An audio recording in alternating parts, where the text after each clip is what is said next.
in July. Really? What are they here for? I am mortified. Why?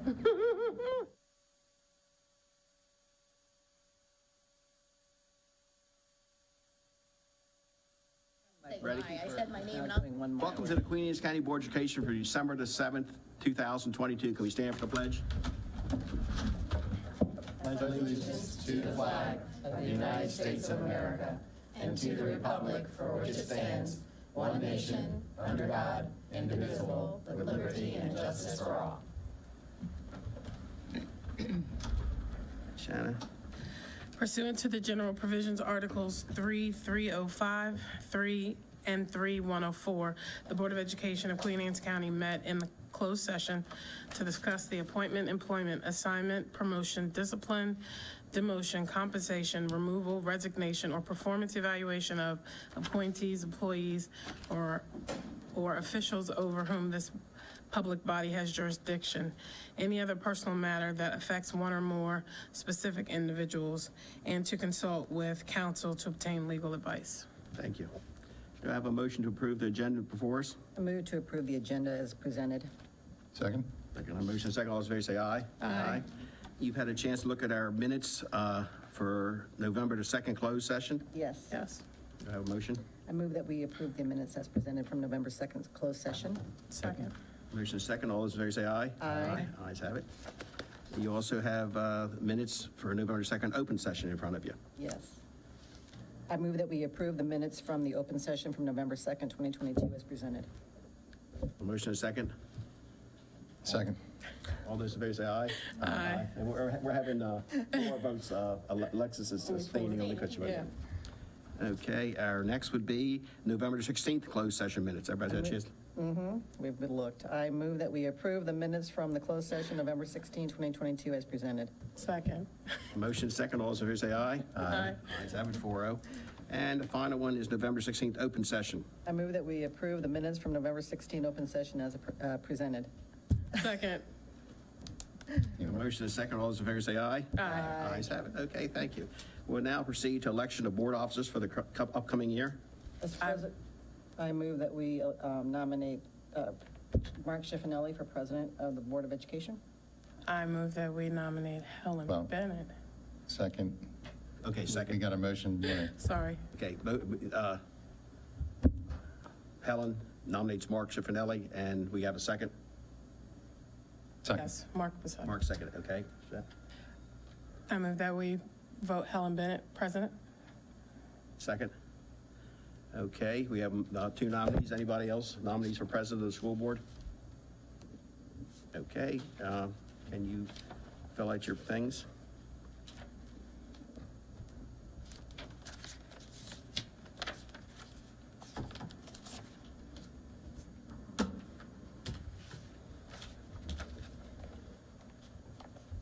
Patty gets them.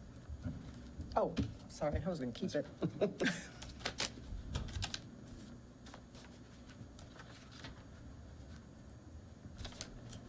It may be folded. I just need president. Just, And congratulations to Mark Schiffinelli, our new president for Queen Anne's County Board of Education. Thank you. Okay, now we'll have vice president, nominations for vice president. Mr. President, Mr. Smith, I nominate Helen Bennett for vice president. Second. Have a second. Any other nominations on the floor? Okay, but everybody vote on that?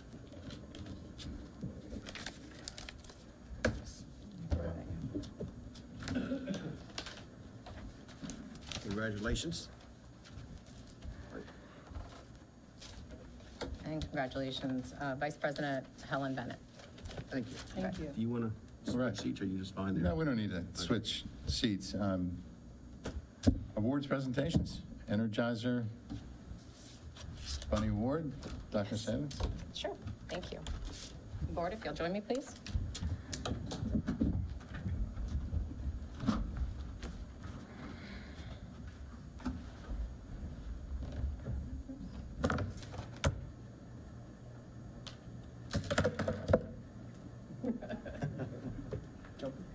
I know, right? Yeah, exactly. Great. Energizer Bunny Award. So this award is given to a staff member or a volunteer who continues moving and going. It is sponsored by Bayview Financial, which is Mr. Chip Whittingham and Mr. Wayne Humphreys. If they could come forward, please. So our December Energizer Bunny is Mr. Michael Bell. If he'll please come forward.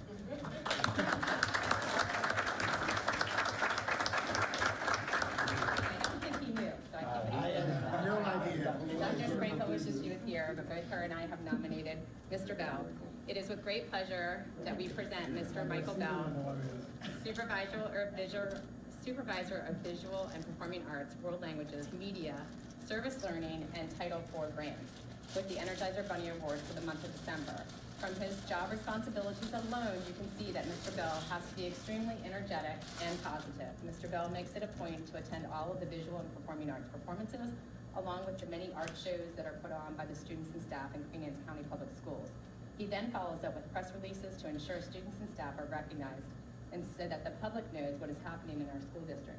He stretches himself and goes above and beyond to ensure that his teachers have the needed support by conducting check-ins to stay connected, in addition to scheduling observations and monitoring visits. Mr. Bell also works to form strong partnerships with renowned presenters such as Peter Gucci, who is a choreographer, and Graham Pepper.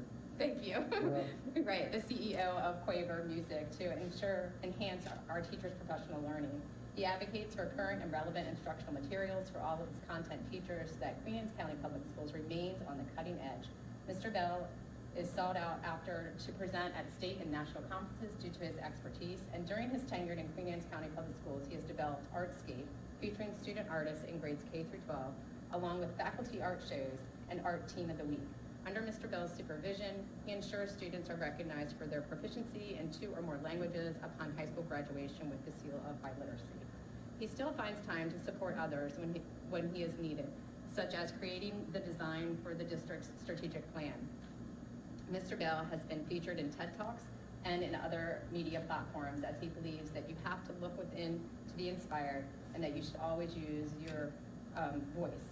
He doesn't just speak about his beliefs, it's observable in his actions. It is not surprising that he's extremely motivated and captivating in his delivery when he facilitates and conducts professional meetings and professional learning sessions. Mr. Bell is truly an asset to Queen Anne's County Public Schools, and all of his efforts are greatly appreciated. Thank you.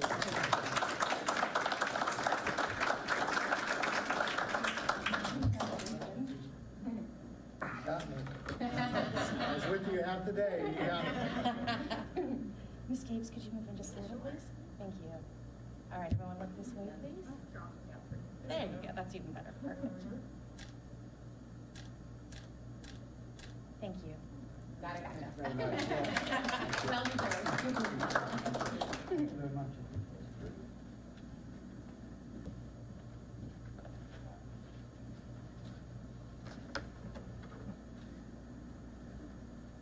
The next award is the Shining Star Award. This award recognizes someone in our school system who shines. December Shining Star is Mrs. Carrie Dennis, the Executive Assistant for the Superintendent. If she'll please come forward.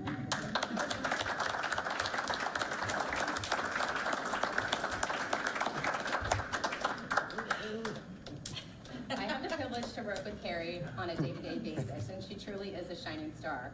If you look up the definition of shining, you will see it says brilliant or excellent at something.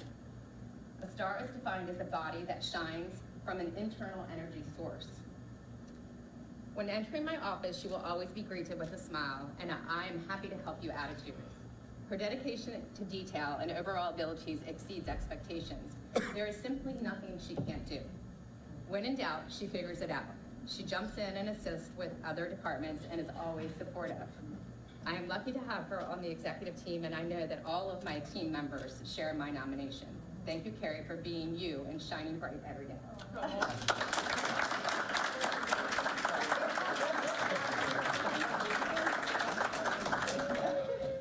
Thank you. Go put your picture. Is your family up? Yes, my mom and dad and husband are here, much to my surprise.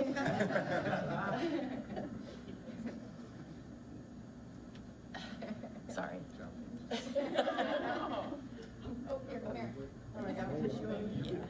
Good job, Dad. Good job.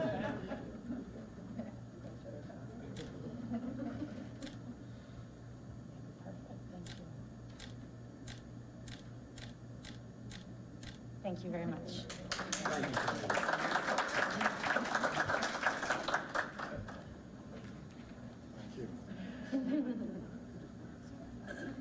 And the Queen Anne's County Public Schools Spirit Award. This award is given to an individual who embodies the spirit of Queen Anne's County Public Schools. December's Spirit Award winner is Renee Wolf. I'd like for her to come up.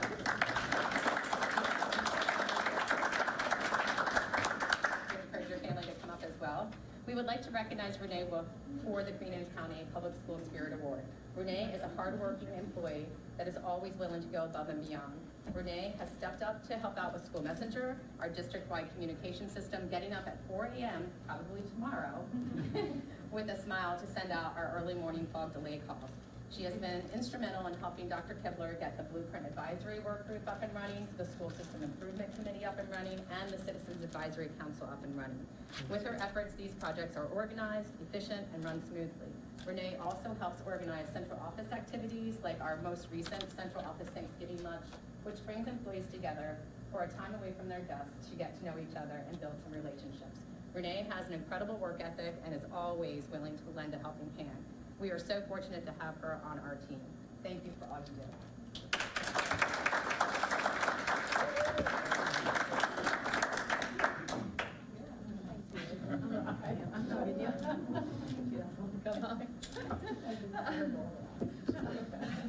Don't run up and beat me. Oh, thank you. You got it, Dale. I know. Come on up front so I can see you in your red sweater. Perfect. Okay, everyone look this way, please. Thank you. Thank you.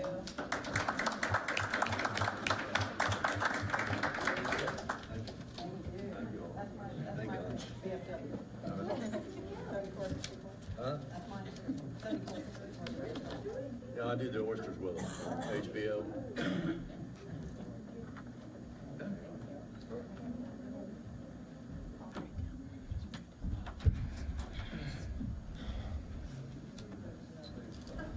You don't have to. Yeah, Renee, there's not much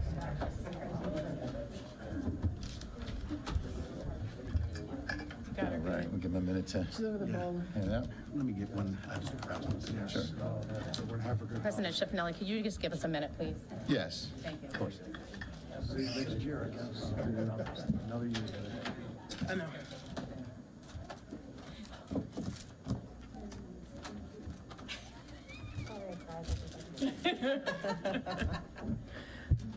I notice our student members aren't here. No, not yet. I Oh, don't know. yeah. Both of them were, that's odd. That is odd.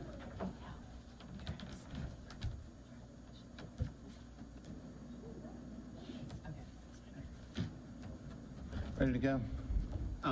One last thing, I was remiss, I'd like to introduce our new board member, Alexis Capes. Yes. Roy, congratulations and welcome aboard. Welcome. Thank you. All right, board involvement. I don't see our student board members here tonight. Did they? One board member did say that he was sick.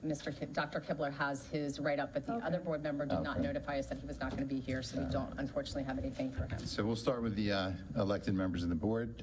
Would anybody like to be recognized to speak? Well, I just want to say congratulations to the Kent Island Bucks. What an amazing season for football. We're all very, very proud of you, and we're very grateful for all the support of the community that we got. So congratulations and well done. Everybody's well aware of it, but a few of our board members attended the superintendent's gala down at Ocean City. And we do have the state superintendent, Dr. Salins. That was a fun evening. Yes, it was. Thank you very much. Also, another highlight, one of the better highlights of the job, I got to go to Central Elementary School with Grandparents' Day to hear a concert. That was fun. I got to give Miss Friedel credit. I have never seen her without a smile on her face. I don't know how she does it, but she's 24/7 whenever I've seen her with a smile on her face. And also, picking up what Helen said, I also attended over at Naval Marine Corps Stadium, the Bucks playing in their final thing. And I'll tell you, I was very proud when they came out of the tunnel, they had the American flag in front of them. And they all came out, and that was very impressive, and kudos to them. I know they'll remember this for a long time there, and very proud of them. Yes. I would like to say congratulations to the Bucks too. I also attended that game. I think they did really good. They started out really strong, got the best of them, but at least they made it to states, and they played well while they were there. I also attended Make a Difference Day. I was very impressed to see all of the services that this county provides for those in our county that have a need, whether it's additional healthcare, jobs. I was very encouraged to see our CTE students from cosmetology doing free haircuts, and there were a lot of kids that came out with some really cool hairdos when they were done for the day. I also attended my first Made Budget Committee meeting, so I'll get to talk with Jane a little bit about some of the stuff that I learned while I was attending that, and thank you for nominating me to that committee and being able to participate. All right, anybody else? Ms. Capes? Just want to say thank you to everybody on the board and everybody else that I've met so far. That's been so welcoming. I appreciate it. So thank you again. I do have one more thing, just because I was so excited about the Bucks, but yes, I attended for Dr. Salins as well, and we're very proud of you, and it was such an honor to go, and well worth that drive out and back to be able to see how excited she was with her family, and well-deserved, and so it was very exciting, very happy for you. All right, I'd like to say congratulations as well to Ms. Capes and to Ms. Bent. You both ran campaigns and during the election season. Obviously, Ms. Capes was elected. Ms. Bent, you were too. You've already been with us for a year as an appointee, so congratulations. And I also want to commend the two persons, the residents of the county, who were running for the same position. That's Mr. Ken Lang and Chris Blanton. And I know those two ran superb campaigns as well. I saw Mr. Lang out at the polling center on Kent Island. It was rainy and it was cold, and he was out there waving signs and talking to people. Same thing with Mr. Blanton. And I commend them because both of them have been in front of the board speaking before when they took issue with certain actions of the board. And they put their money where their mouth is, and they spent the time to fulfill their civic duty. They had the time to run, and they had the desire, and they did so. So kudos to both of them, and I think they serve as an example of those who can run for office and have something to contribute should do so. So I did attend Make a Difference Day as well. Saw Ms. Bent out there, and it was really an impressive event. Apparently, it's been going on for several years, and the Sea Cadets, some of which are our students, showed up to help with the attendees and get things set up. And it generally was just a very impressive day all the way around. School visits, I was able to get out to some of the schools in the past couple of weeks. I got out to Churchill Elementary and Sothersville Elementary, and I read a book, Dr. Seuss, to some very happy-looking, very healthy-looking, and frankly, very savvy second graders at both of those schools. It was really a delight. It really is the best part of this job, I think. And I was really impressed with everything, the whole operation. I did get a chance to see the rehearsal for Grandparents and Special Friends Day, and that was quite a treat. And so congratulations to everybody out there. Keep up the good work. I visited some of the other schools as well. I attended mostly the Spanish language classes under Mr. Bell's direction, ultimately, and I'm very impressed. Got to try my Spanish and didn't get any mean looks from the professors, so I think I'm still good. And And that's about it. So, I'd also like to recognize outgoing president, Mr. Smith.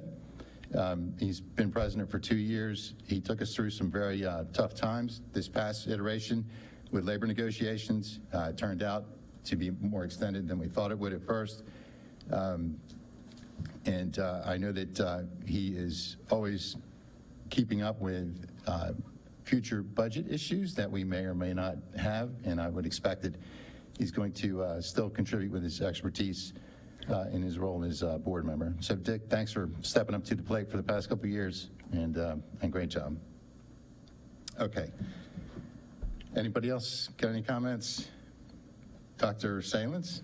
Yes, I just want to say thank you so much for all the support that I did receive. I'm still on cloud 9, but everything from those that came to help me celebrate to just supporting them and getting people there, the cards, flowers, everything, the congratulations, and I just really appreciate every bit of it. And I'm still, as I said, on cloud 9, and I'm happy to represent Queen Anne's County as we move into the national. So in February we'll find out, but I'm happy to be in that place and to represent our district with pride. So thank you. And Dr. Salins, that just confirms the decision of the board was the right one a year ago or a year and a half ago, because we had some very top-notch candidates, and you were the top of the top-notch. Thank you. So let's see. Spotlight presentation? Yes, Dr. Kibler is going to sit in for Dr. Sprinkle this evening. Okay. Would you like me to read the student member Sure, at that this would be time as great. well? Yeah, so he did, as I said, we had one student rep was actually not well this evening, so we're hoping he's feeling better. And So maybe I'll start with that, if that's okay. So this is Sure. for Mr. Toole from, I think, Queen Anne's County, correct? So he isn't feeling well. We hope you feel better. So he wanted everybody to know that the Queen Anne's County High School ran 3 different drives during November, including a food drive that gathered over 1,500 items and went towards feeding 500 families for Thanksgiving. They had a donation drive for residents at Caroline Nursing and Rehab Center and Operation Christmas Child Boxes. Thank you to everybody that helped with those drives. For December, they have the following events. On the 9th, they have interim reports for quarter 2. The 13th to 20th, the engineering club is selling candy grams during lunch. The 14th is the winter dance concert. And on the 21st, this is going to be the first sanctioned MPSSAA all-female dual wrestling meet at the high school. So please come out and support. Pretty great to see the first one. And winter sports are starting up throughout this week, and we look forward to achieving great things. So that's What date was that? the 21st. Thank you.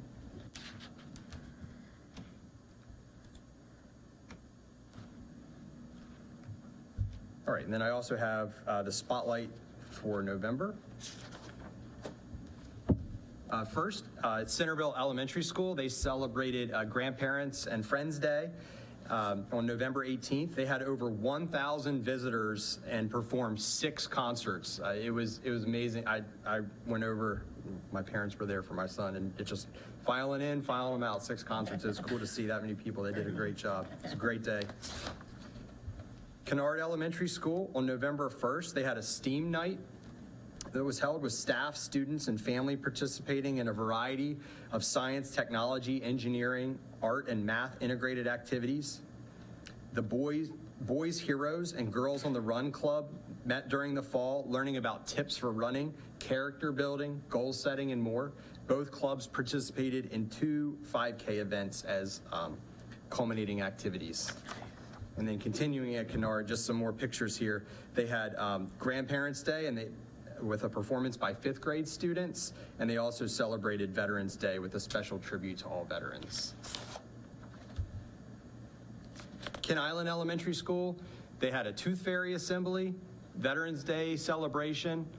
Students were read to by both Dr. Sprinkle and Dr. Salins. I know the kids always love that, and they each love every time they can get in the schools reading, just like Mr. Schifanelli was talking about. It's a great time. And Star Students of the Month for November are there, and notice their cool new logo. Everybody pretty excited about that down there at the Blue Crab. Sellersville Elementary School, there we have President Schiffinelli reading to the students. I know everybody enjoys that. I know I do. You did. Stevensville Middle School, they had their Falling into Piratesport. The first family and community Falling into the Piratesport event was held on November 7th. The family and community event featured performances by our band and chorus, academic games, community organization resources, a basket raffle, face painting, food trucks, and a book fair. They had over 300 guests of all ages for that event. Queen Anne's County High School, here we have some pictures from their performance of Clue for fellow students, staff, parents, and community members. And then also want to have a huge congratulations for Queen Anne's County High School to Kelsey, Brooke, and Dee Ace, whose work was selected from entries across the state for the Maryland High School Juried Art Exhibition. We have a note here that only about 45 student works across the state were entered into that exhibition, so that's pretty impressive. And that's our spotlight for the month of November. Very impressive. Thank you, Laura. Sure. All right, thanks, Matt. Yeah. Citizen participation and public comments. We had none. No? No, Okay, no, so we're going to forego the reading, obviously. So there's no one here to speak tonight for citizen participation? Going once, going twice? All right. Information items. CTE program update?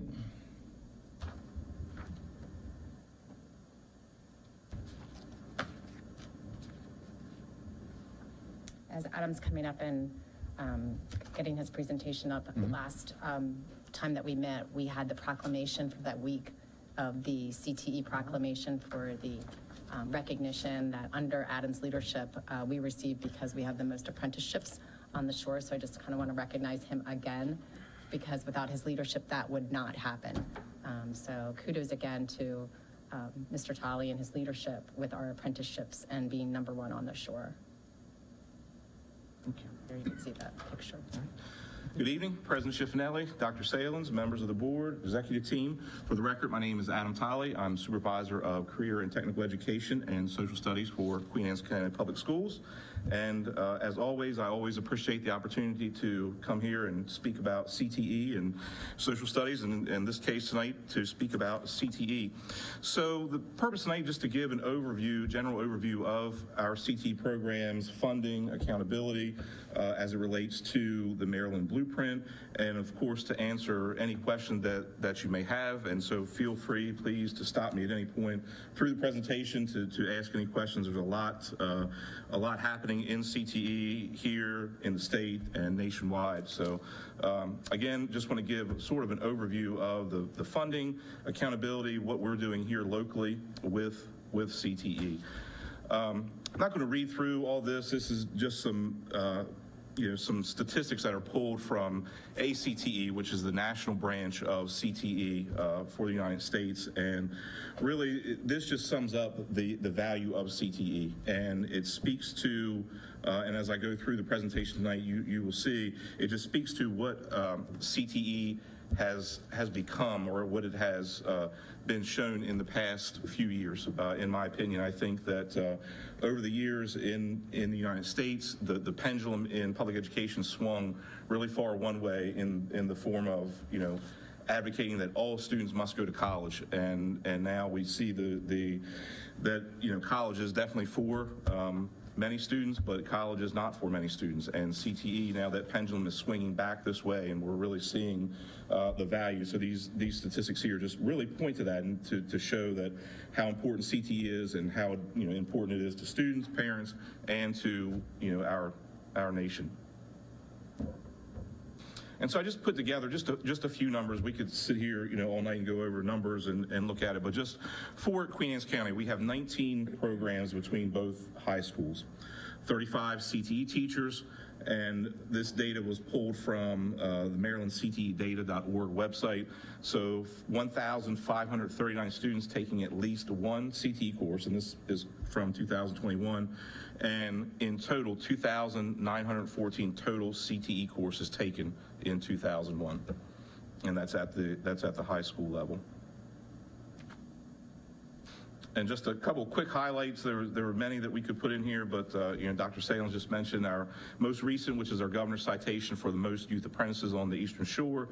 And I'll speak to that a little bit more as we get into the presentation as it relates to why that is important for the Maryland Blueprint accountability measure. So that was good for us. We started, Queen Anne's County was actually the first county on the Eastern Shore to start with the youth apprenticeship program back in 2018. So we've been building upon that.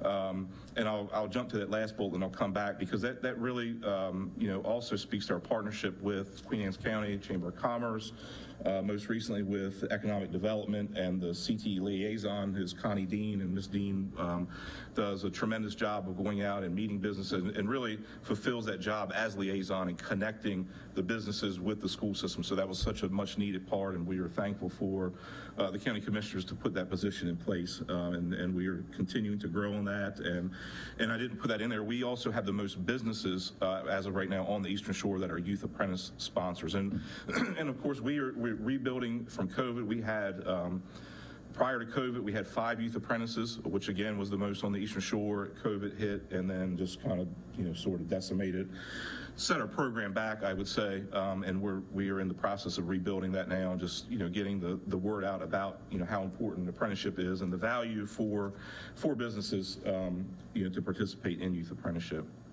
Second bullet, enrollment in skilled trades, and I thought this was a very significant. This is my 6th year here.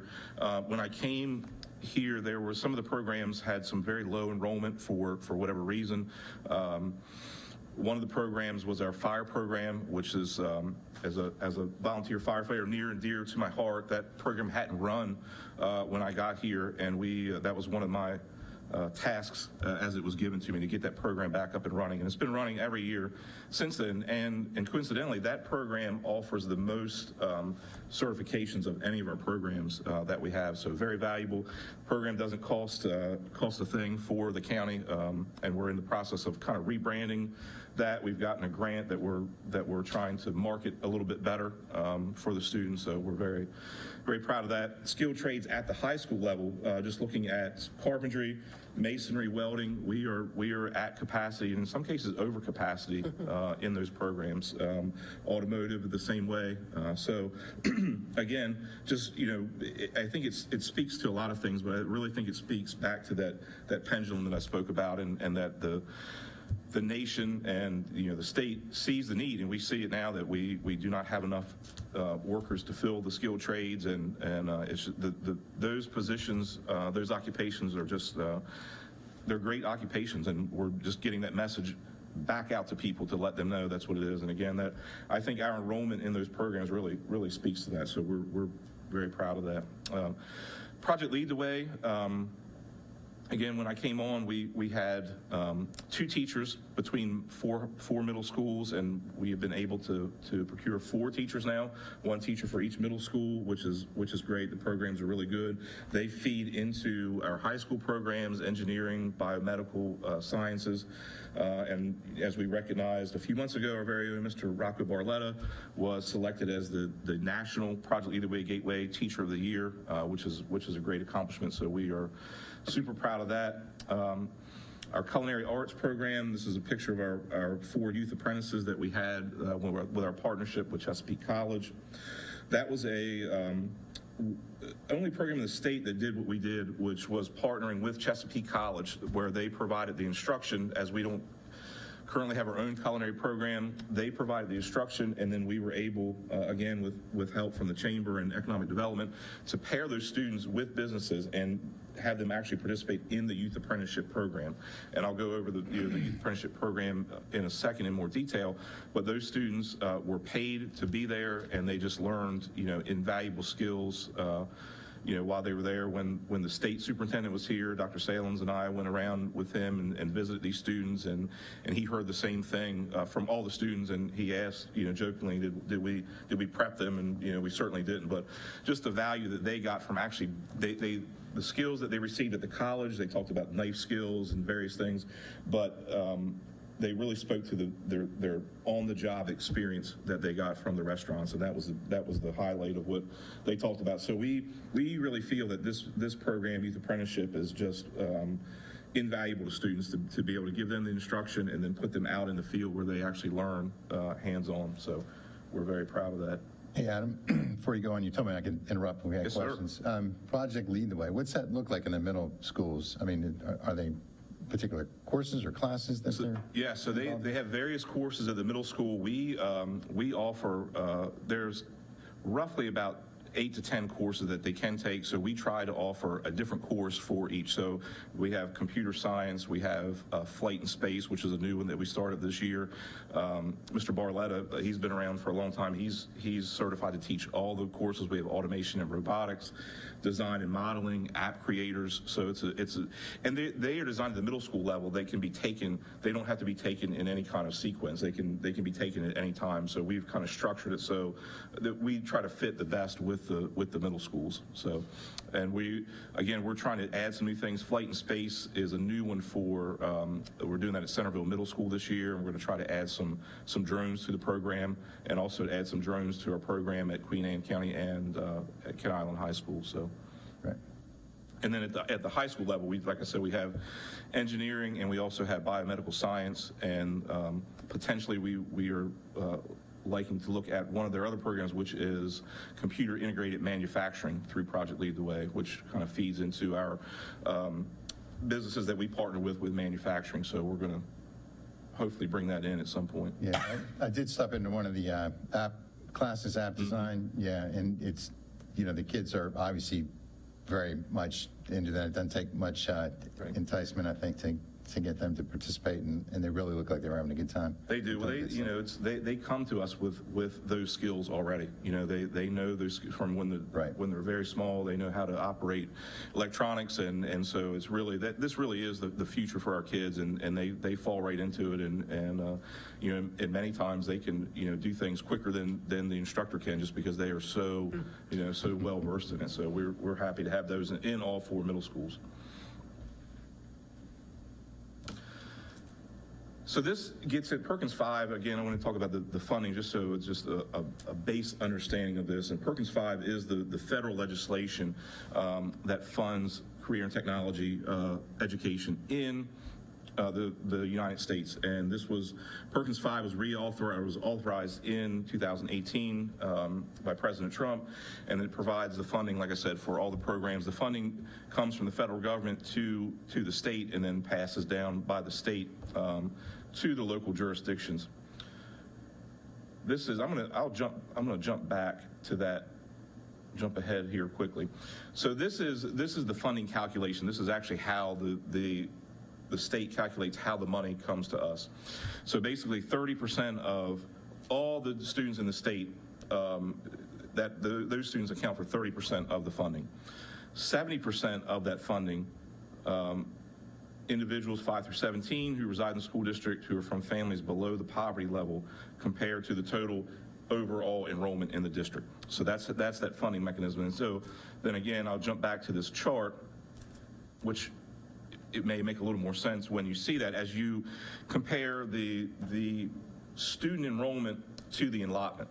So when you look at counties that have smaller enrollment but have a higher allotment, that is really based on that 70% funding calculation, which are the students that are below the poverty level. These numbers also are numbers that represent carryover money from COVID. With all the funding that was out there, that was in MSD as well, they gave carryover money. So our $75,000 really typically looks between 63 and 65. So we haven't seen numbers for next year, which will be fiscal year 24, but I'm guessing that will probably be around 63 to 65. So it will be lower. Talk about the funding real quick. Are the youth apprenticeships, are they paid apprenticeships? Yes. 100%? Right on. 100%. Yes, ma'am. Question I got, and I understand the wealth formula and all that stuff, never works out for us sometimes. But I'm looking at Queen Anne's, 7,000 students, 75,000. Talbot is just as wealthy as we are. They got half the students and got almost as much money as us. I'm trying just to look at this thing and find out, and I'm prejudiced because I'm looking for Queen Anne's County. Sure. Just looks like we're not getting our fair share of some of these places. Sure. I think there's a misperception about Talbot County and its wealth. So it's wealthy in land, but not as it relates to the diversity and the poverty level of their students. It's very similar to actually Caroline County. So it's perceived, the perception from those outside of Talbot County is that it's a wealthy district, but it's a lot of old money. It's all land because it's waterfront. So I think they're more rich in their property value as opposed to, that doesn't take, you have to think about the diversity of their actual student body, and that diversity is very similar to Caroline County. Per capita income, right, family income, medium. So it's not based on what we get, because when we get funding from the state, Talbot and us are pretty close. Gotcha. As far as wealth. I think that 70% calculation there, where it's the students that are below poverty level, I think that's where they are more similar to Caroline than they would be to us. And Kent County, same thing. I mean, I'm not, it is what it is, but. And that, due to their lower enrollment and the fewer programs that they have in Kent County, so all that kind of factors in. And again, that carryover number that is there for COVID was sort of an outlier, and that will not be there next year. So those numbers will kind of be readjusted to as closer to real numbers as they should be. Okay. But in general, this is Not as pretty true. diverse, No, right, yeah. no. So it does make it tough, and we've had these conversations many times because it costs just as much to run an automotive program in Queen Anne's County as it does in Talbot and Wycomico and Worcester. So it's difficult. We actually had a meeting a couple years ago with Senator Cardin and told him the same thing, is that we need more money to run the programs and to kind of readjust those numbers, but hasn't happened yet. But we try to do the best we can with what we have. Quick question with the youth apprenticeship. So we have people who, businesses who are doing automotive, and we're getting the apprentice. Have we reached out to the businesses to help them fund that particular program that they're have apprentices with? So I'll skip right down to, I'll jump down, then I'll come back. So we don't provide any funding to them. So the businesses actually have to apply to the Maryland Department of Labor to become a youth apprenticeship business. When it first started out, it was kind of a cumbersome process, and many businesses didn't, it was one more thing that was added on, and they didn't want to do it, limited staff, whatever the reason. They've really narrowed that and simplified that application process down to really a one-page application, and they just apply with the Maryland Department of Labor. Maryland Department of Labor has a youth apprenticeship navigator for he has a big job. He does the entire Eastern Shore. So when a business applies, he would go out and look at the business to make sure that it's a suitable business to place students in, safe, and that they are in good standing with the Department of Labor. Then they take it to, they have a youth apprenticeship, I know it's probably a different name, but Youth Apprenticeship Council basically for Maryland Department of Labor.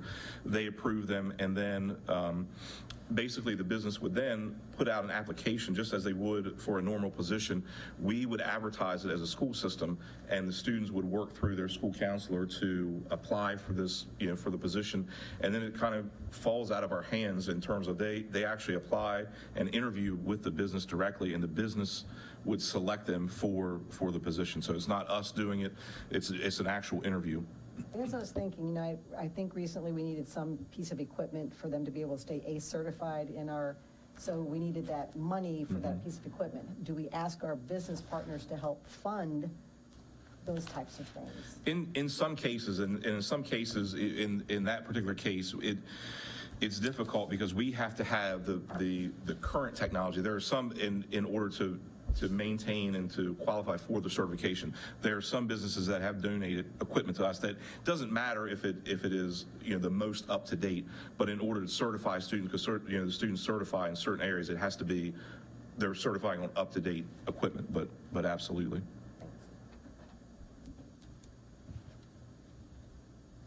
And so I'll try to tie this back in with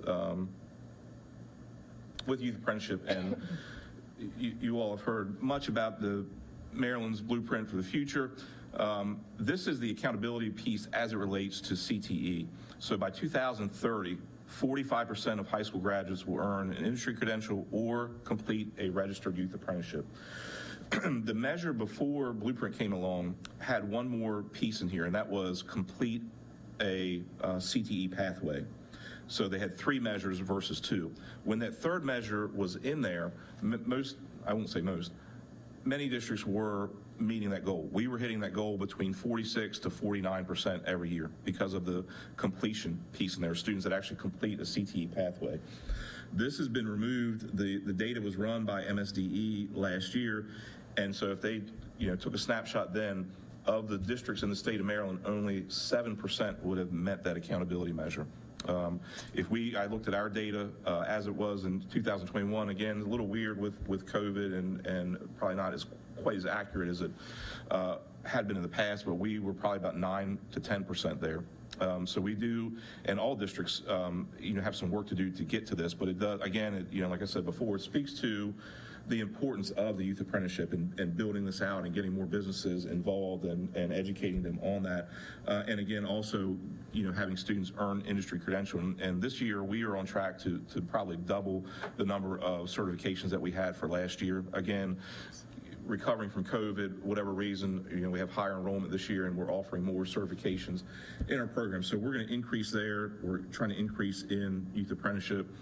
2030 seems like a long way away, but we'll be hitting 23 here, in another month. So not too far away, but we're working toward it.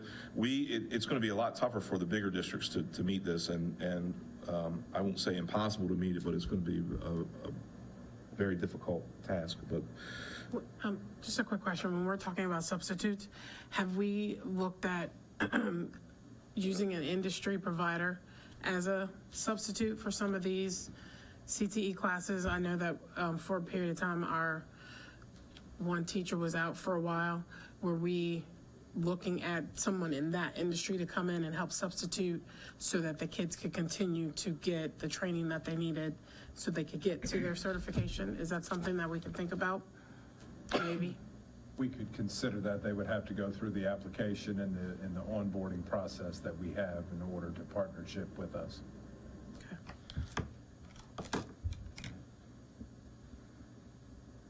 And, I won't read through these. I just put the definitions in there just to show what they actually are.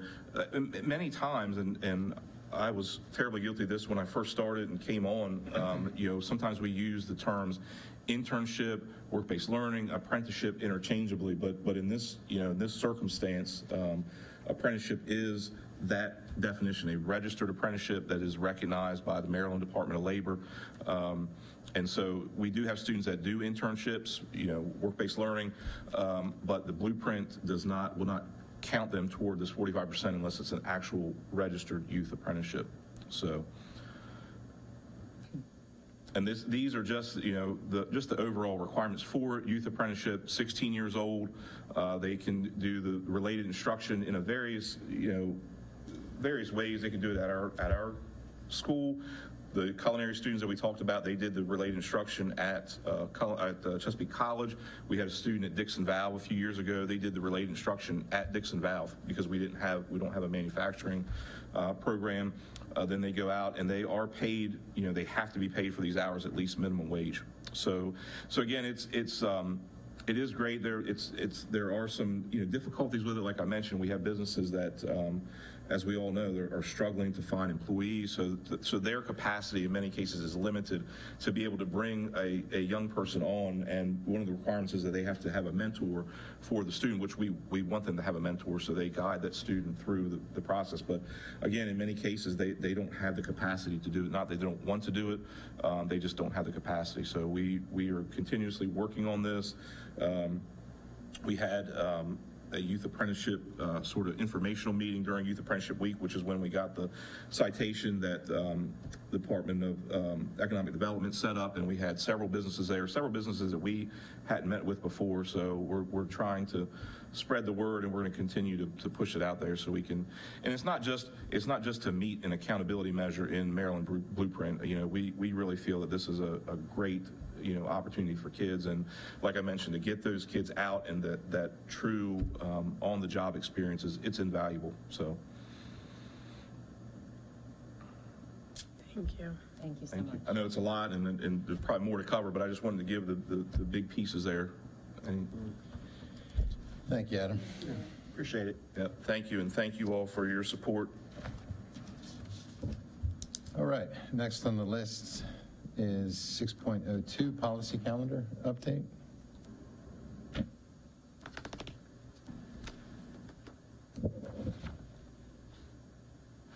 Back again.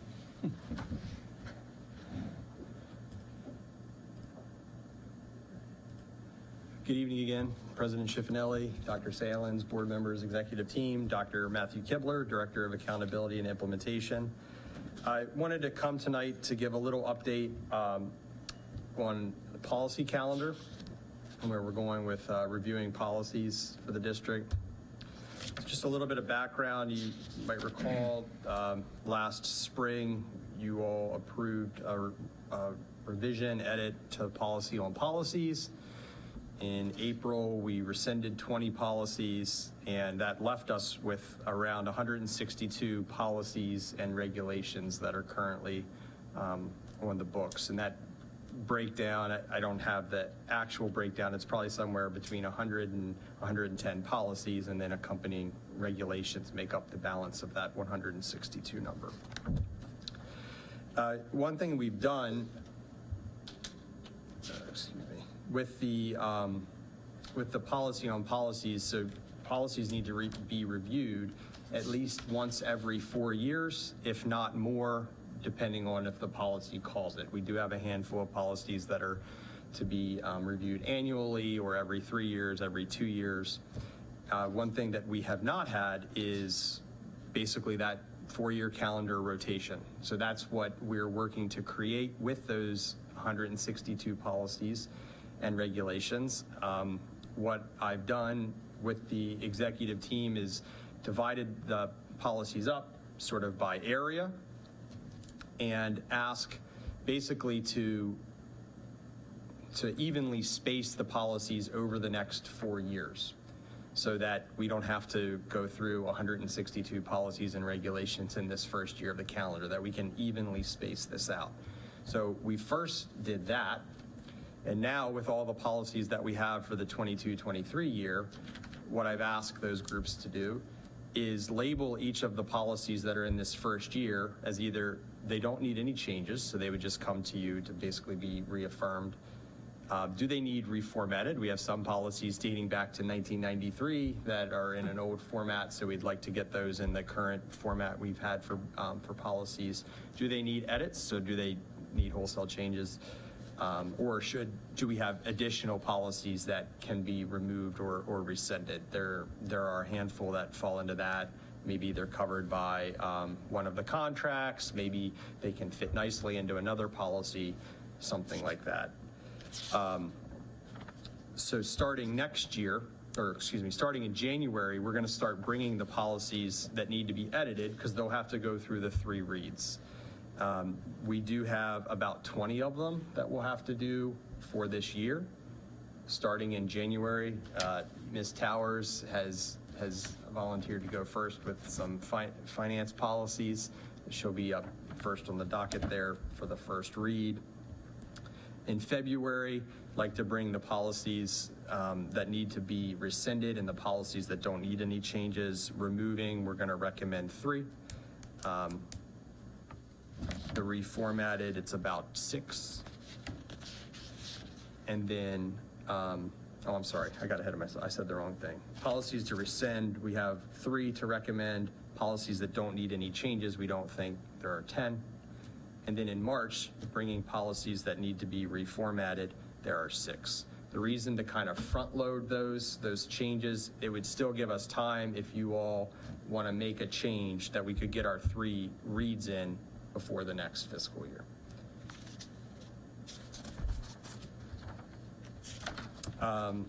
And then I did miss the last step there. One thing that the policy on policy says as well, as we go through these policy revisions, edits, changes, rescinding, the CAC, the Citizens Advisory Council, and the School System Improvement Committee will be a part, have their chance to get input with those policies as well. So bringing those up in the January, February, March, it's when we're still dealing with, when the CAC and SSIC will still be meeting, so they can do that. This does not mean we won't get an emergency policy in June from MSDE that we have to bring forward that we weren't scheduled for. The CAC and SSIC know we might call a special meeting to look at a policy, maybe over Zoom or something like that. But that's where we're going with the policies. I did want to give an update then on the Citizens Advisory Council as well, but before I do that, I don't know if anybody has any questions on the policies right now. Sounds like you're going in the right direction, so. Try. Yeah, it's a lot to triage there and everything else, so thanks. Yeah, so hopefully in 4 years, we'll get through the whole cycle, and I'm trying to build something. I think, changing leadership over the last 5 to 10 years, it's a hard project, so hopefully we're building something that is sustainable for years to come with that. With the Citizens Advisory Council, if it's okay, we did have our second meeting on November 9th. They are engaged and ready to help in any way that they can. In November, they had requested sort of an update on buildings and capital projects. So I got some great information from Mr. Pender, talked about capital improvements and projects, how we monitor the status of the buildings, how projects are prioritized. And we also started working on the school calendar for next year. Our third meeting is next week on December 14th. We'll continue working on the school calendar. So I got some good feedback at that first meeting. So I proposed one draft to them, which was kind of a mirror of this year's calendar, and they gave some good feedback. So now I have 3 drafts to share with them based on their feedback, make a couple edits, and the goal is to bring those 3 calendars for you all to look at the January, I believe it's the 18th work session. Also at next week's meeting, Mr. Joe Sabori, our new coordinator of school safety and security, he'll be giving a talk, just updates on what we're doing for school safety. And then we have our 3 in-person spring meeting dates, the 4th Wednesday of the month in January, February, and April. I think February is actually in the 4th week, but on Tuesday because of a conflict with our budget meetings probably, if we approve that a little later. And were they planning to send a representative to one of the board meetings upcoming to just give a brief on what they're doing, or?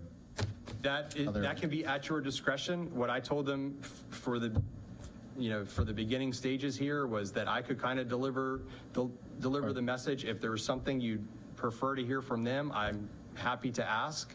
But that's completely up to you. So if you would prefer one of them coming and giving these updates, that's fine. But right now, kind of facilitating them this way. Yeah, no, that's great. And I know you're just getting off the ground, flying. But I think from time to time, the board may have some issues that we'd like the CAC to take up and consider. That's something that would And they're ready to do, right, if it's in their area. And they're ready and willing to do that. I did say for something like the calendar right now, hopefully they didn't think me bringing their opinion on they like option C best isn't too controversial, but maybe we get into something in the spring, and I might prefer that one of them come as well. Yeah, hey, it's all important, calendar and Sure. everything else, all the input, the better. Sure. One thing I'd like to see, and the calendar is always a tricky thing. I like to start late and finish early, but there's so many days you got to put in that bowl. I'd like to consider talking to the election board about using our schools as voting places. I think that was a problem last year, I heard it at one meeting at a security issue when we had early voting. Also, we do have a lot of firehouses and other places. It is not the purview of the county commissioners, it's the election board, and I would just think that would be one day not next year, but the following year, we do the 24 year. I'd like to, if the board could get a consensus on that, to ask that we could not have our schools be used, because I think election day could be where we could be in school. Yeah, I was at Churchill when that happened, and that was a huge safety concern, so that would definitely be a good idea. And I don't know if that, make reputation, this board can certainly send it out if they want to. Mark could get with that.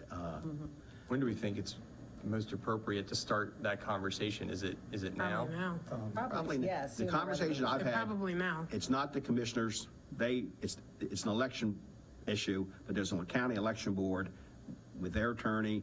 And I would just think that either the board initiates it or CAC initiates it or whoever, Dr. Sillens, and, with the support, I'd hope the board would get it, that we'd do that, because I just think it's a day that we can recoup, not lose. Yeah, I think that might be more for the board to, take up and address than the CAC, at least at this point. That's ultimately our responsibility, what goes on in the schools when.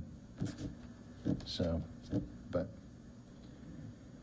anybody else? It doesn't affect this calendar, but it will affect the following Correct. one. Yeah.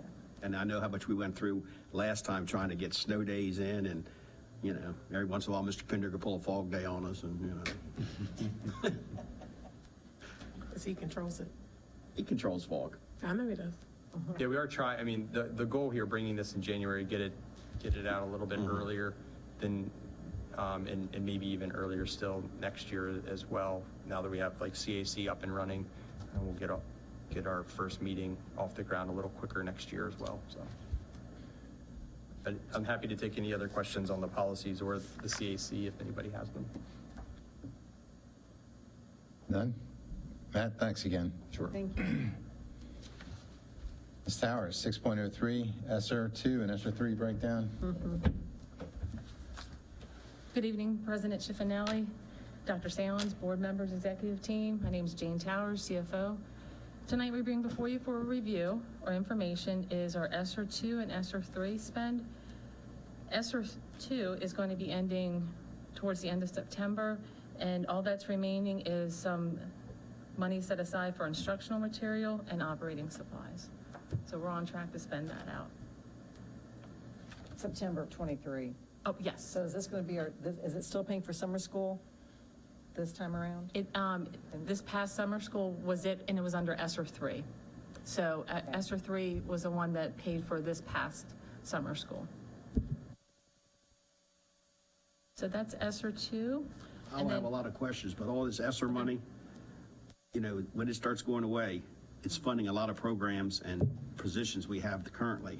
And it's going to be something that's going to be, I think this spring, or this January, February, we do our budget, it's going to be some things we have to address very, very closely. Correct. For 22, we already started weaving in some of those back into the operating budget.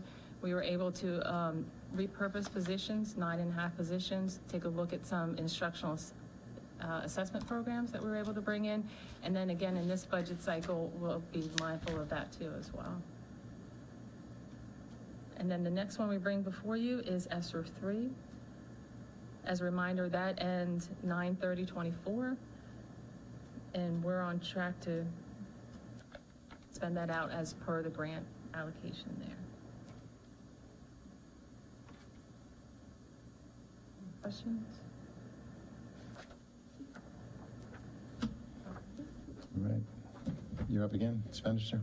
Status. So tonight we bring before you, ending November 23, your expenditure status report in summary as well as in detail.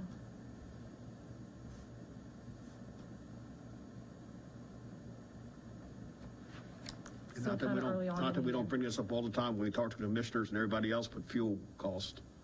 That is a huge I mean, especially with our concern. transportation is a, It it's something averages, yes, it averages about 100,000 over each month now. budget. Over budget, correct, for fuel costs. You might be seeing me again sometime soon about Huh? that. You might be seeing me again sometime soon about a budget amendment for that.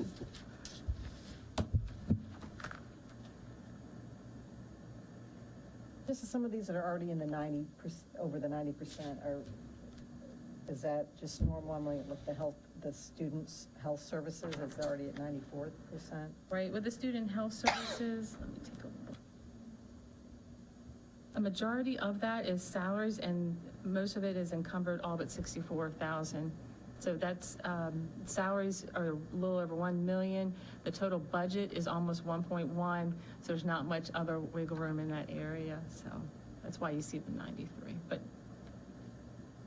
nothing concerning in that one. That's a good question, but when we have 95% spent, it's not really spent yet, it's just allocated, encumbered to the contract or whatever. And that's a very good point. So when you look at the columns here, you have the budget amount, the period expenditures, which means in that current month.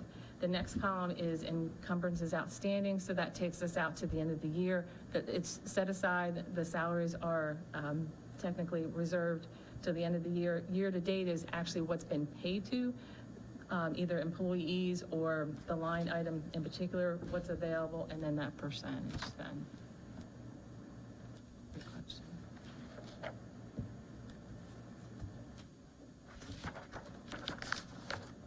Thank you. All right, yep. Thank you, Mrs. Towers. So next is break. Do we want to take a break, or we want to keep pushing through? Then we push through. Keep going. Ellen says we push through. Let's go. Okay. 8.01, Human Resources and Substitute Bus Driver Reports. I make a motion we discuss that personnel in closed session. I make a motion we approve HR report. Second. All right, we have a motion and a second. All in favor, say aye. Aye. Aye. 8.02, Synergistic Contract Approval.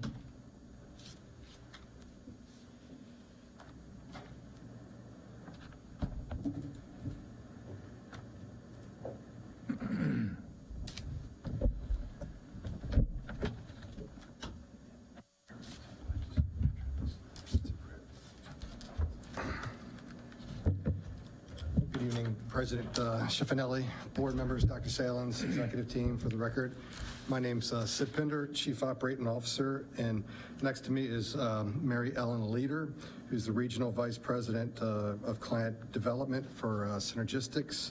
And sitting behind us is Mr. Lynn Pace. He is the Senior Vice President of Strategic Initiatives for Synergistics. Before you tonight, I'm seeking approval of a service agreement with Synergistics LLC for delivering comprehensive energy, conservation and management services to include behavioral changes, staff training, technology to assess ventilation and filtration conditions, along with optimizing the existing HVAC systems, lighting, mechanical equipment, and EMS controls. Basically, we'll have a little short 5-minute presentation that we have put together. You're going to answer probably a lot of the questions that you have. This is a program that we actually did many years ago, and I started out with this. Back then it was called Energy Education Incorporated, and we went through a 5-year cycle. We actually reduced the amount of energy consumption. It was about 28%. And when I say that, it ended up being about 1.8 million over those, 5 years. The concept behind this is basically it's self-efficient. So you're going to, through the savings, you're going to pay off the annual fee through Synergistics. With that, we hire an energy specialist, which I held that same position.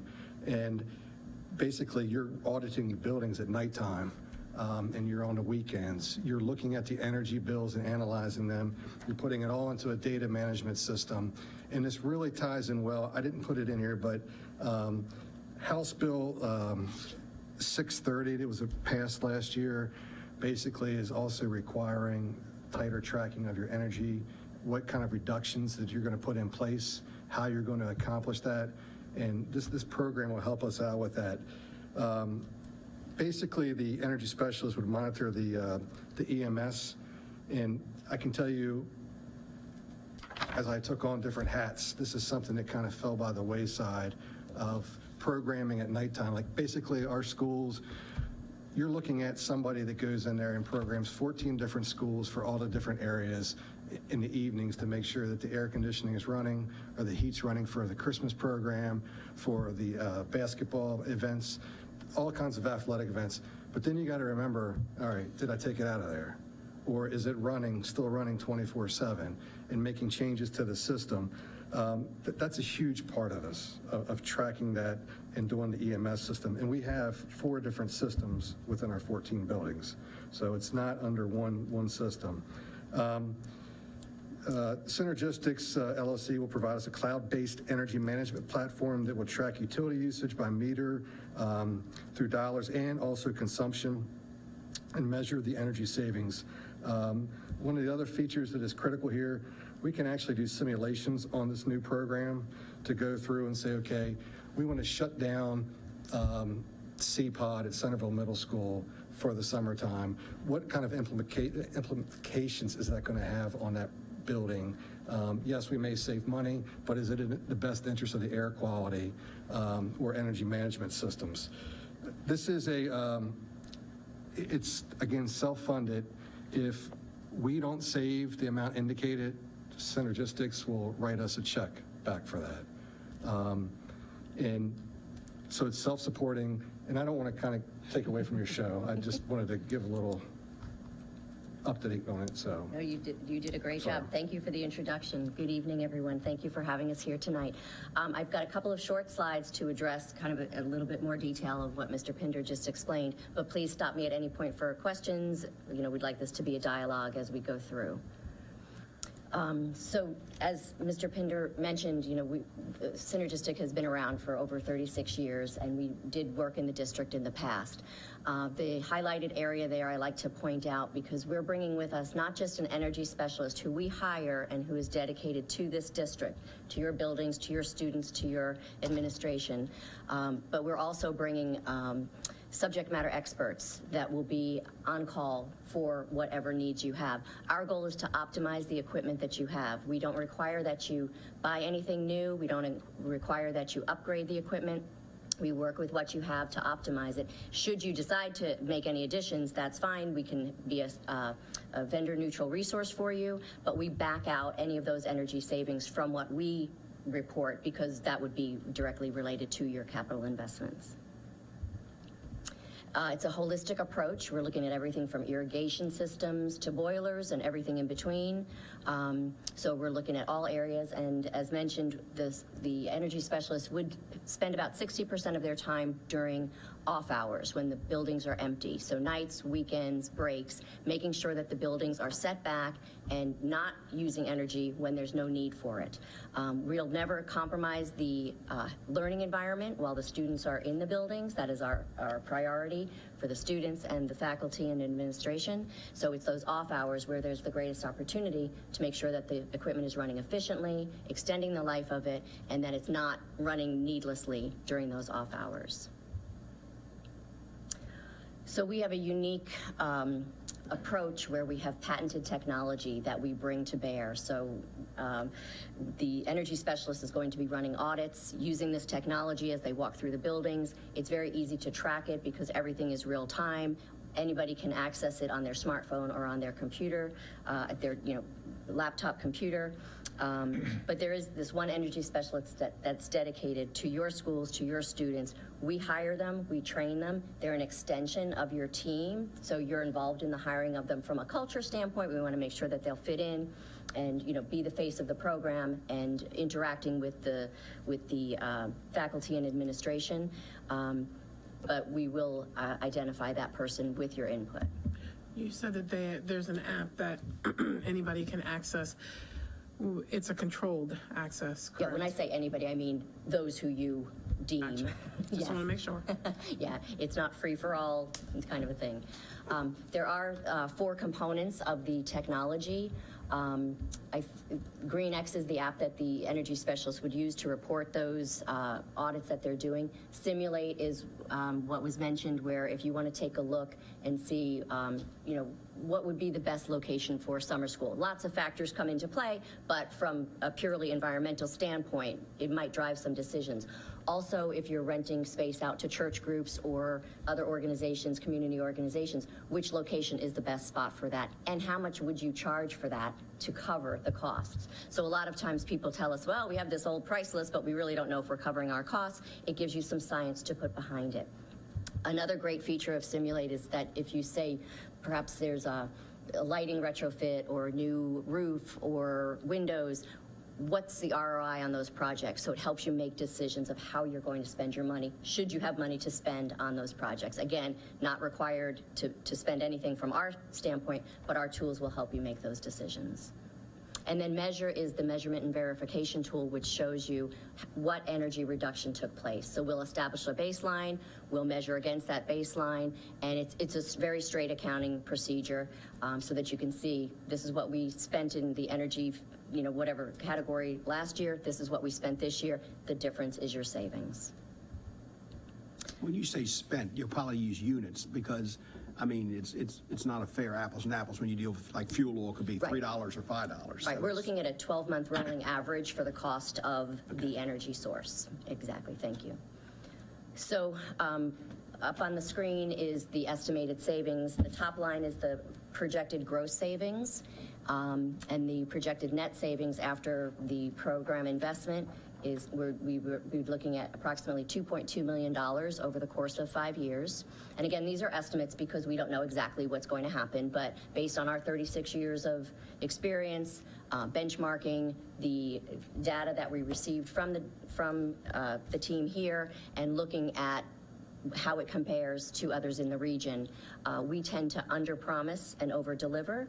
And as Mr. Pinder said, the program investment line is guaranteed in our contract. You will never spend more than you save. And even at that break-even point, you still had the benefit of the energy specialist and that team of experts that have been coming in and out of your buildings, working on your equipment, training the staff to whatever degree you'd like. We can spend time with the existing team to help build that institutional knowledge as well. So you've still got all of those things ahead, even if you come to that break-even point.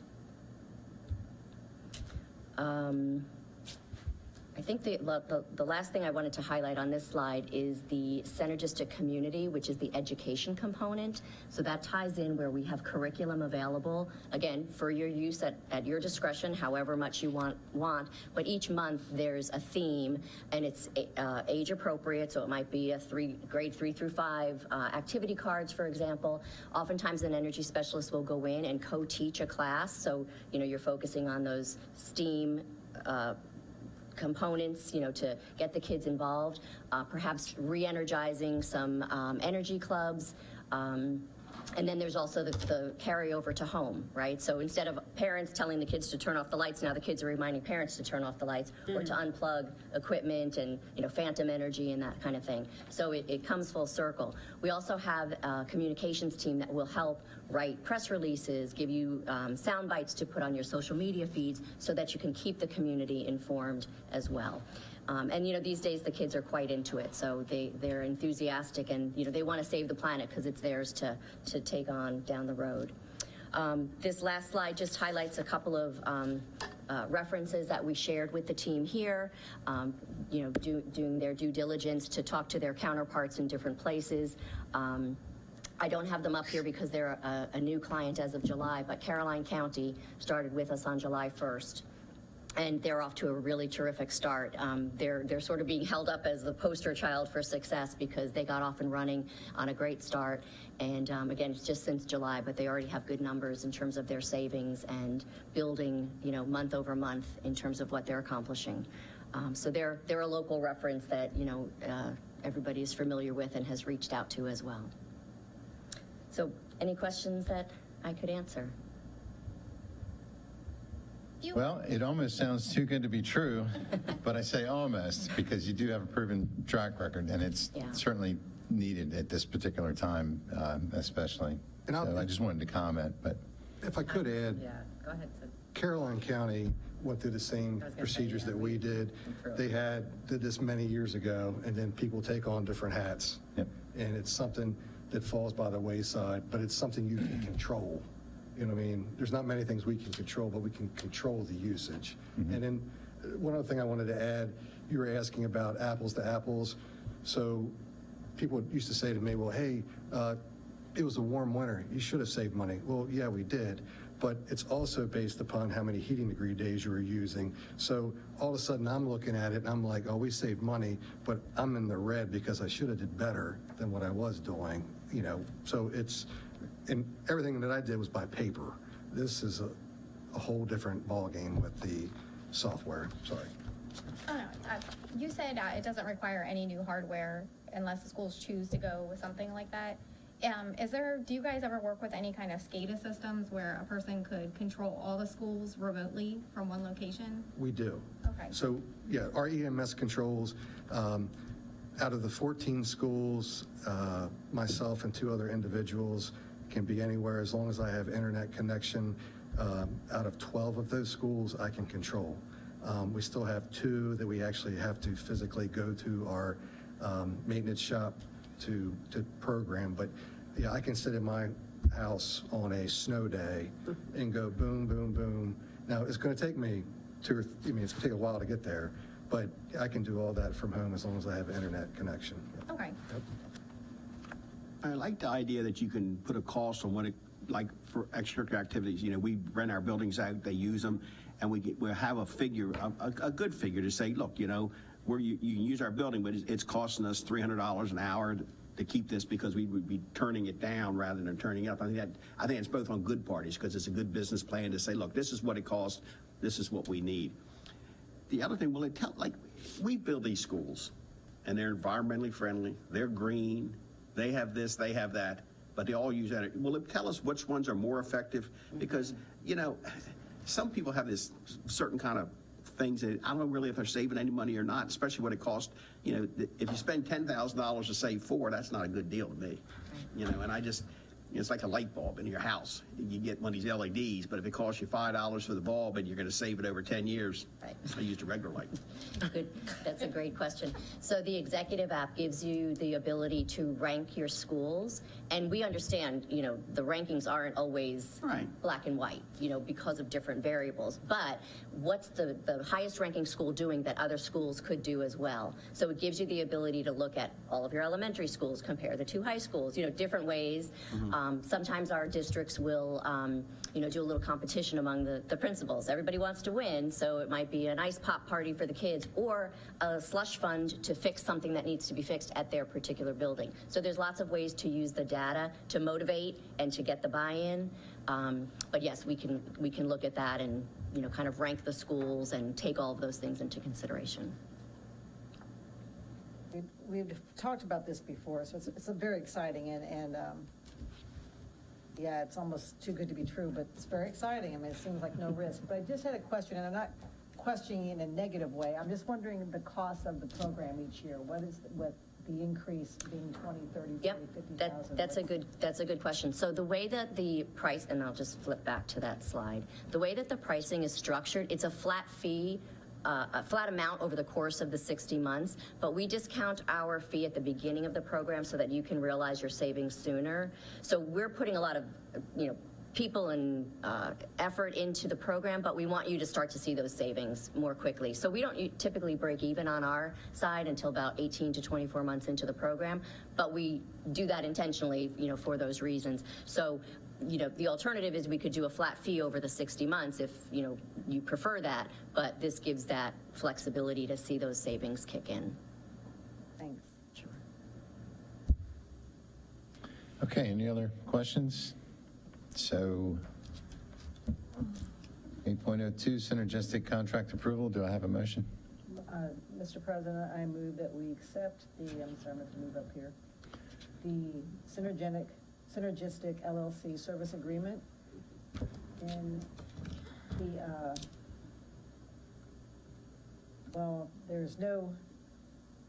it's budgeted, there's no impact, but I guess it's the 248,000, 350,000 second year, 414,996 third year, 483 for the 4th year, and 545 and $4 on the 5th year. Budget source savings from fiscal year 23, 24, 25, 26, 27, and 28 budgets. We have a motion, second? Second. All right, all those in favor say aye. Aye. Thank you. Thank you. Thank you. You too.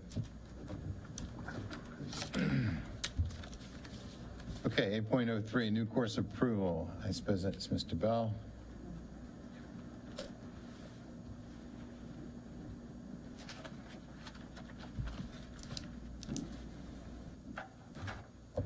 Good evening, President Schiffinelli, Dr. Salins, members of the board, executive team.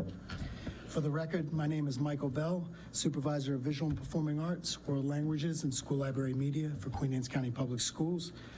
Tonight, I'm donning my Performing Arts Supervisor hat to gain board approval for 2 new high school courses in music entitled Guitar Musicianship 2 and Piano Musicianship 2.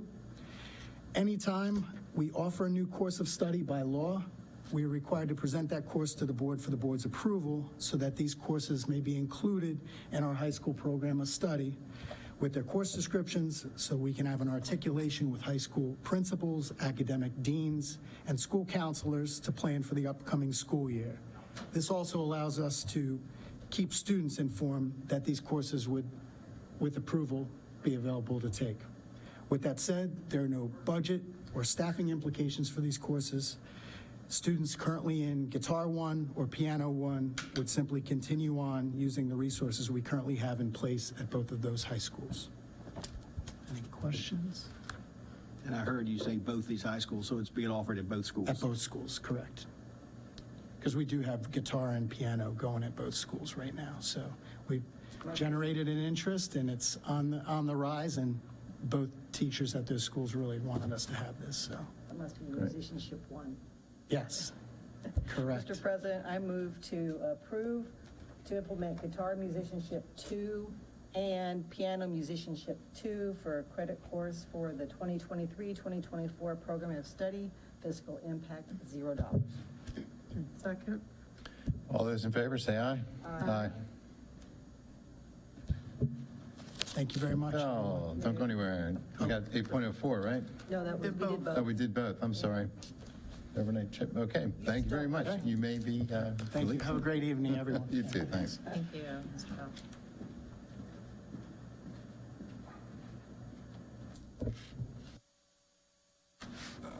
All right, overnight trip approval, Queen Anne's County High School girls varsity basketball.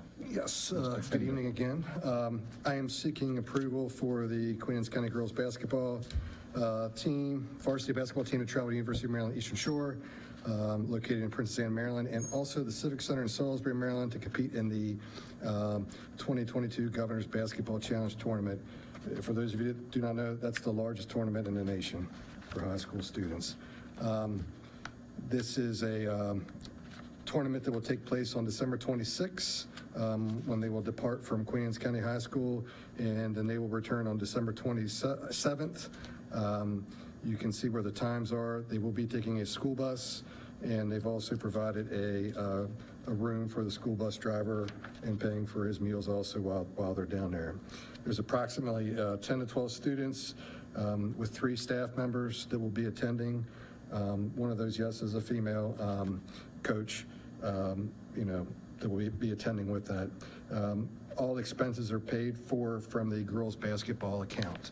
This is a trip that they have performed in the past prior to COVID, and as you will see with a couple of the others, things are kind of coming back to normal, and the students are getting to experience those, tournaments and trips. There's no substitute impact fees or anything like that. Again, all of the budgeted items are covered by the girls varsity basketball team. It's about $770. And I'm sure some of the parents will be going there too. Of course. I will. I have 2 daughters, so yes, I will be. Just checking. Exactly. What are our chances? Well, pretty good, pretty good. Okay. Mr. President, I move that we approve the overnight trip for the Queen Anne's County High School girls varsity basketball team to travel to University of Maryland Eastern Shore, located in Princess Anne, Maryland, in the Civic Center in Salisbury, to compete in the 2022 Governor's Basketball Challenge Tournament. Cost of $770 to be paid from team fundraising. Second. All those in favor, say aye. Aye. Okay, Mr. Pender. Back again. Good evening. Tonight I'm seeking approval for a trip for the Kent Island High School wrestling team to travel to Stephen Decatur High School, located in Berlin, Maryland, to compete in the 2023 War on the Shore Wrestling Tournament. They would depart on January 13th and return on January 14th. Transportation would be through one of our school buses again. It's about 16 to 18 students, and we have 2 staff members / teachers that would be attending. All of the rooms and all the fees are paid for by the Kent Island High School wrestling team. It's about $715. There's no staffing implication for substitutes. Again, this is a trip that prior to COVID, they've always attended, and they're seeking approval tonight for that. President, I move that we approve the overnight trip for the Kent Island High School wrestling team to travel to Stephen Decatur High School in Berlin to compete in the 2023 War on the Shore Wrestling Tournament in the amount of $14.98 to be paid for from team fundraising. Second. No discussion. All those in favor, say aye. Aye. Okay. I guess this is you again, right? Queen Anne's Bus Lines LLC, new used bus purchase, number 1? Yes, sir. Seeking approval tonight for Ms. Robin Finch of the Queen Anne's Bus Line LLC to purchase a new or used bus for the 23-24 school year to replace bus 2110. As you know, we can get up to 15 years out of a bus. If they start experiencing any kind of difficulties between 12 to 15, we do allow them to purchase a new bus, which will come with a new PVA, which is about $23,000 for that PVA. I will say some of these are coming in a little bit early, but we ordered buses 7 months ago, and we will finally get to see the 2 buses that we ordered come in mid-January, is what the target is. So the manufacturing and the delivery of them are way behind schedule. But since these buses aren't at 15, if they didn't come in by next fall, we're still good. Fine, yep. Mr. President, I move that we approve Robin Finch of the Queen Anne's Bus Lines LLC to approve its purchase of a new or used bus to replace number 2110. Fiscal impact is approximately $23,000 from budget source fiscal year 24 operating budget. Second. Any discussion? Hearing none. All those in favor say aye. Aye. And Mr. Bender? Yes, sir. Seeking approval tonight for Ms. Jennifer Mansfield of the Queen Anne's Bus Lines LLC to purchase a new or used bus for the 23-24 school year to replace bus 5010. Again, this bus falls within the same category as the one I was just describing. It will be associated with a new PVA, roughly $23,000. Mr. President, I move that we approve Jennifer Mansfield of the Queen Anne's Bus Lines LLC to purchase a new or used bus for the 2023-24 school year to replace number 5010. Budget amount approximately $23,000 to be paid for out of the fiscal year 24 operating budget. Second. All those in favor say aye. Aye. Thank you. Yeah, thank you, Mr. Bender. All right, we're up to 8.09, fiscal year 23-24 proposed budget calendar. Is there an action on that? I could take a break. Waiting for some action.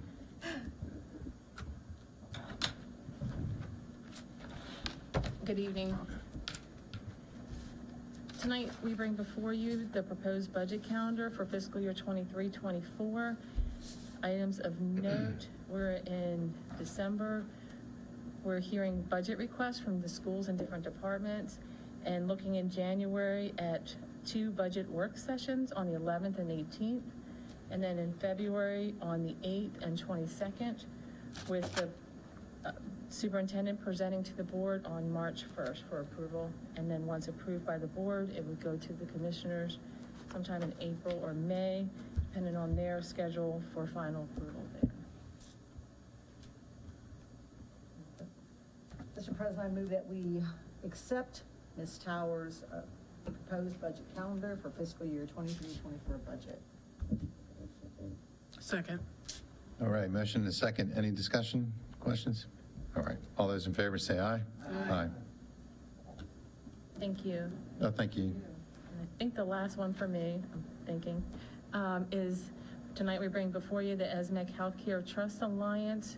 We're looking for board approval on the teacher/employee representative. We've had an employee who has left the district, which left that position open. So tonight we bring before you Mary Meeham to recommend her to sit on the ESMEC Healthcare Alliance board. Mr. President, I recommend that we approve Mary Meehan as the board-appointed teacher-employee representative of Health Trust Alliance. Second. Motion and a second. Any discussion? All those in favor say aye. Aye. Thank you. Thank you. Okay. Back again. Stevensville Middle School Energy Transfer Solutions LLC. I promise you, this is the last one tonight. I accept the promise. Good evening again, board members. I'm seeking approval tonight for a contract with Energy Transfer Solutions LLC to replace the existing heat recovery water-cooled unit. It's actually CU7 master and secondary units with Generation 5 heat recovery, heat recovery water-cooled units at Stevensville Middle School. Currently, we have 12 classrooms that are down. We're providing portable heaters for them to have the proper temperature in the classrooms. This is a basically it's a split ductless system throughout the school. There's 179 actually split ductless units in that building. So this one controls 18 of those, and it's 16 tons of heating, air conditioning. One of the fortunate things, if approved, we're able to do the work in the mechanical room during school hours, so it would not interfere with any of the instruction that is going on. That is one area that we are lucky for. This would be an emergency sole source procurement, and we're seeking that in the amount of $46,695. I would like to add, there is about an 8-week delay on receiving these items once approved. Any questions? Mr. President, I'm sorry. It's something we got to do, and but just we are taking care of the rooms with auxiliary heat as far as to make it. Yes. And it's going to get cold, which could be a Yes, sir. problem. But Yes, sir.